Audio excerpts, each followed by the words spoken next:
Good morning, Mario, and good morning, Switch fans, and good morning, Microsoft. If you're watching and have a couple Billy laying around, call me. I'm listening, because today we're talking about the largest acquisition in gaming history. Microsoft splurged.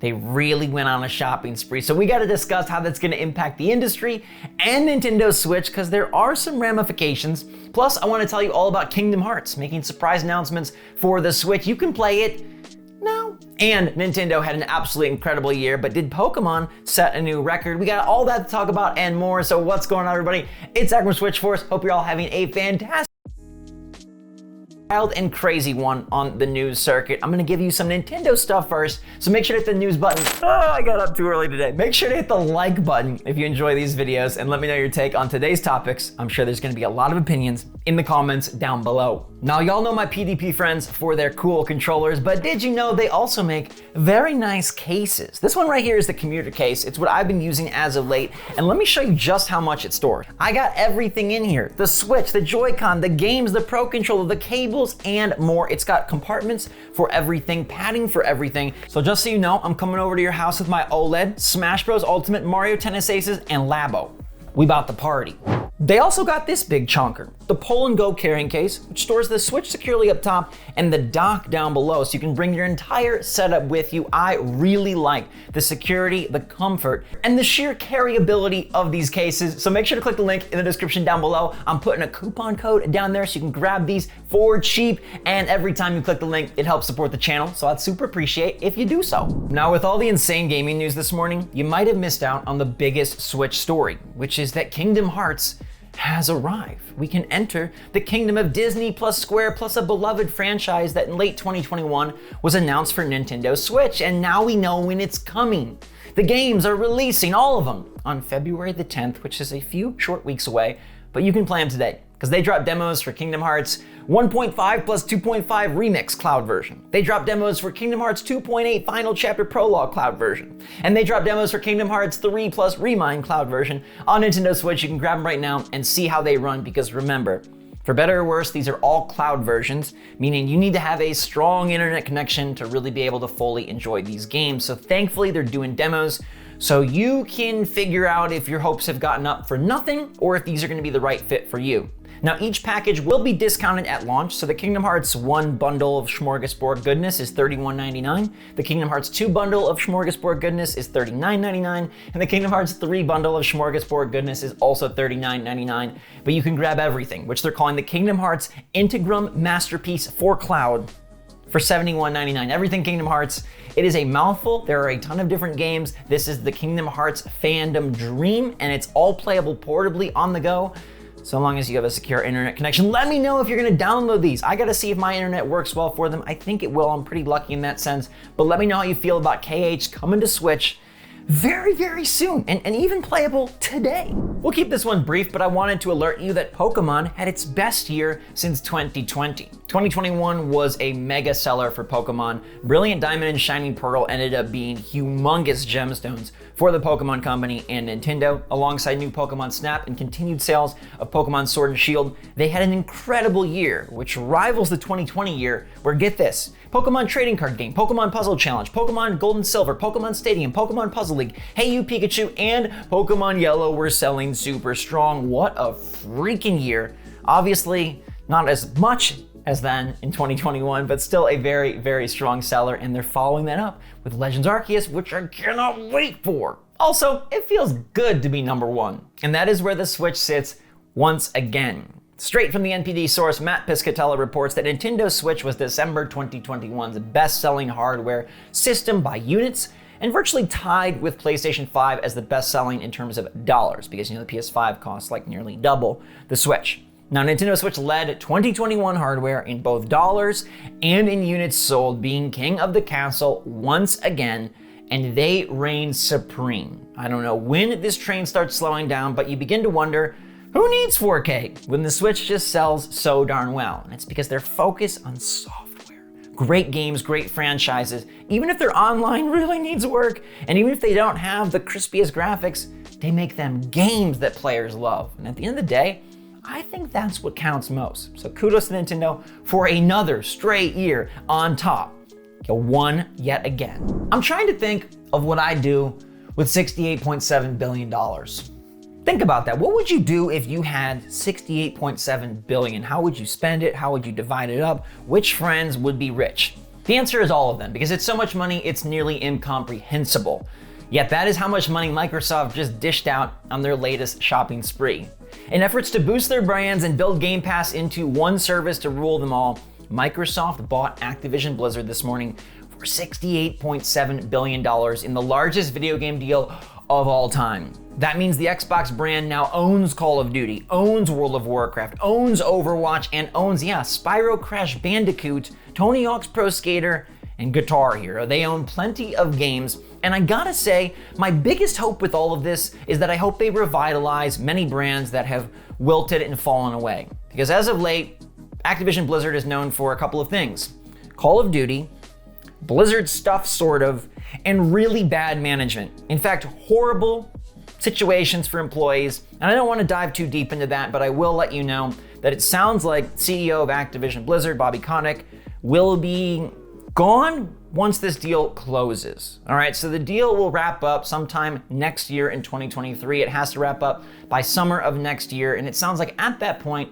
Bobby will no longer be the head honcho. There's a lot of back and forth on how he should be handled, but we'll have to wait and see how that pans out. What I do know though is this deal is absolutely massive, and it boosts Microsoft to bigger heights than ever before. And it brings up a lot of interesting questions about consolidation, exclusives in gaming, and how things will be handled going forward, as many of the major publishers seem to be getting swallowed by even more major platform holders. And you want to think about Nintendo and Sony and how they'll respond. I think that's going to be one of the most interesting sort of ripple effects of this whole thing. Yes, this is a humongous win for Microsoft. I know we don't talk a ton about Xbox here, but this is massive, and they now have an even larger arsenal of IP. It was big when they bought Bethesda. Starfield will be a super sexy Xbox exclusive, but now you can make Call of Duty an Xbox exclusive. You can make Spyro an Xbox exclusive. You can make World of Warcraft, StarCraft a Microsoft Xbox PC exclusive. And I know a lot of you have actually played Activision games on your Switch, right? They have brought over Diablo, they have brought over Crash Bandicoot, they have brought over Spyro and Tony Hawk's Pro Skater. Will those games continue, those franchises be a part of the Switch ecosystem going forward? And here's the quote directly on that. Activision Blizzard games are enjoyed on a variety of platforms, and we plan to continue to support those communities moving forward. Now that is very nebulous, yet it also bodes well, because I believe that the Switch will still be the recipient of Activision Blizzard titles. I think the ecosystem is too large to ignore, and I think Microsoft is directly competing with Sony, not the big N. In fact, we've seen Microsoft support Nintendo quite well this generation, offering a bunch of games that now are under their brand. Remember, Minecraft is a Microsoft thing, and now Doom and Wolfenstein are a Microsoft thing. And they've also brought us Ori and Cuphead, and I think they'll continue to do so with games like Crash and Spyro and Tony Hawk. If there's new entries in those franchises, I do fully expect them to appear on Switch. Call of Duty, probably not, but then again, maybe Xbox will have a new way of expanding the universe for Call of Duty. And again, for me, I think about how this does give some of the franchises at Activision Blizzard a chance to find new footing. I feel like that company was really going down in many different directions. I mean, I feel like they were being pulled down by all of the horrors from within, and then I feel like their franchises were faltering. And so maybe this is a chance to sort of reset things, oust the people that deserve to be ousted, bring in new, fresh, friendly, inclusive faces, and maybe revitalize some franchises or build some new franchises that previously would have just laid dormant forever. So I don't really see this as being a loss for Nintendo fans in any real shape or way. I don't think the games that have been ported to Switch will stop being ported to Switch. And I don't know that this necessarily is going to start a chain reaction of everybody being gobbled up. It seems like Microsoft's strategy is really about acquisition. But I saw an interesting stat where even if you combine Microsoft's revenue with Activision Blizzard revenue, it still doesn't equate to Sony's. I don't know if Sony is going to sit out completely. In fact, I expect them to buy someone, maybe like a Capcom or something. But I don't think this is going to be the end of times where every big publisher is now owned by a platform holder. In fact, Nintendo is the most interesting because they are the most adverse to acquisitions. We've seen them spend dabbles of money here and there, like they acquired Next Level Games, which basically already was a Nintendo thing. I don't though think Nintendo's gonna go out and be like, "Wajow, we bought EA." Goodness gracious, that would be awkward, considering EA does not really like to put their games on Switch, but I'm not sure that this is going to start some sort of cataclysmic domino effect. I've seen some people bring up the notion that maybe this is very anti-consumer, monopolistic. I'm no legal expert, but it seems like this one is going to go through and be a-okay, and there are so many games, so many studios, big and small, that help just pump this industry full of passionate, fun, exciting products that I don't think this is the end in any way. Like, yes, Activision Blizzard is a massive company. And yes, 70 billion is insane. Like, to put that in perspective, Disney bought Marvel for 4 billion. 70. Wild and crazy stuff. And they do have some massive properties that sell huge year after year after year.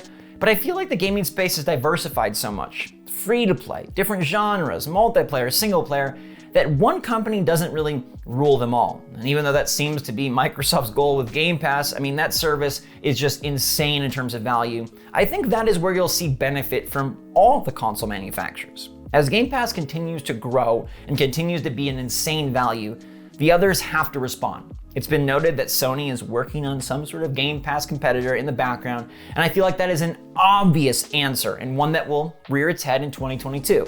Nintendo, my friends, you should do the same and fix up your expansion pack, fix up your online service. You got a huge, cool, nostalgic catalog, and I'd love to see it do something. We talk about this all the time, now more than ever. Nintendo, please bring your A game to your online game so you can offer some cool freebies and perks as well. Get all of our passionate fans even more excited about this super cool system. And if you're sitting there feeling worried that some of your favorite franchises might now be Xbox exclusive and you don't have an Xbox or want an Xbox, I feel like this one has less finality than the Bethesda one. There, Microsoft was very, very concerned with acquiring those IP, making them exclusive, and being like, bam, we got Starfield and Redfall, and that's pretty sweet. They needed that injection, and here this one feels, I don't know, it feels different to me. Eventually, maybe Call of Duty becomes exclusive, but I could see a lot of the other franchises still retaining multi-platform status and still wanting to soak up the dollars in sales across the industry. I don't know, we'll have to wait and see, and you know that all the PR spin will be out there, people will be back and forth, is it exclusive, is it not exclusive? But frankly, I think we're gonna have to wait till 2023 to really find how this plays out. So yes, this is absolutely massive, but at the same time, I don't see it as being as huge as some other folks seem to see it. Like, is it good for gaming? Bad for gaming? Good for consumers? Bad for consumers? We'll have to wait and see how that all pans out. Again, my hope is that most of these franchises still stay multi-platform, and the injection of new leadership allows Activision to right their ship internally, and then hopefully right their ship externally and make more exciting products, better games, and maybe more of them. I'd like to see more properties come from Activision, and I'd like to see those games succeed and be fun. That ends up benefiting everyone. But definitely let me know your take on this issue in the comments down below. I know there's a lot of different facets and phases. Like, there's the games, and there's the company itself, and there's the whole employee debacle that has been raging, and then there's consolidation, and then there's monopolization, and then there's platforms and Game Pass. So give me your take in the comments down below. This one is big enough that I felt like we had to cover it, and I'm curious to hear what y'all think. I'm also curious to know how you keep your home. Last night's poll was about how you keep your home, apartment, room, dwelling. Do you keep it hot? Do you keep it cold? Do you keep it smack dab in the middle, squeeze? Okay, most of you do. You keep it smack dab in the middle. If you want to be a part of these polls, you can find them in the community tab each and every weekday evening. They're super fun, and I'd love to know your opinion. We got like 30,000 people voting every day, so let's see if we can make that 40, all right? That would be a really fun goal. 49% keep that temperature right in that squeezy zone, right? You're like, it's not too cold, it's not too hot. I can just exist. I don't think about it.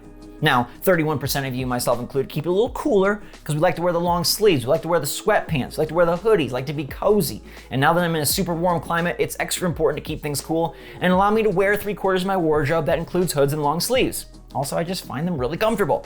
Now, 20% of you said you want to keep it warm, so you can wear those shorts, them t-shirts, you can feel like you're on vacation, on the beach, cruising to a nice hot weather temperature, and maybe sweat a little along the way. I'm okay with that, but I would rather be cold because, like, you can always put more clothes on, but you can't really take more clothes off. Like, at some point, you're just down to skin. You can't take anything else off. You know what I mean? Makes sense? All right, thanks so much for watching, everybody. An exciting, big, mega episode for you today. I hope you enjoyed. Make sure to hit that like button if you did, and thank you so much for watching, my wonderful friends and family. I appreciate you. I love that we get to share all the gaming goodness together. Stay safe, stay healthy, stay happy, stay positive out there, and until next time, my wonderful friends, SwitchForce out.